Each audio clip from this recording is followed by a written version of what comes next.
Anak, ako muna pupunta sa palengke ha. Ikaw muna ang bahala dito sa bahay. Yung inaluto kong pagkain ay huwag mong kalimutang patayin ang gasol ha. Opo, sige po.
Sa buwang ito, ating pinagdiriwang ang Fire Prevention Month.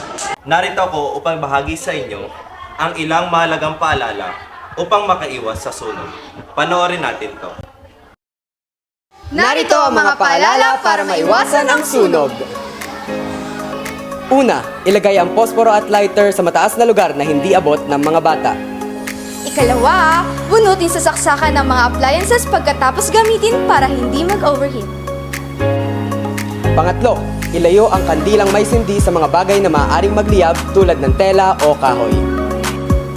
Pang-apat, patayin ang kalan at alisin ang kaldero at kawali pagkatapos gamitin. Panglima, laging tingnan ang LPG tanks kung may tagas. At panghuli, tingnan ang mga wire kung may sira at palitan sa lalong madaling panahon. Kung nasa panganib, narito ang mga hotline na maaaring tawagan.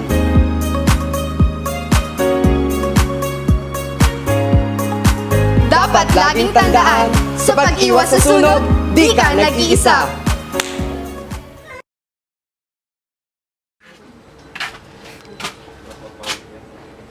Happy birthday, anak! Ma, kahapon pang birthday ko ah.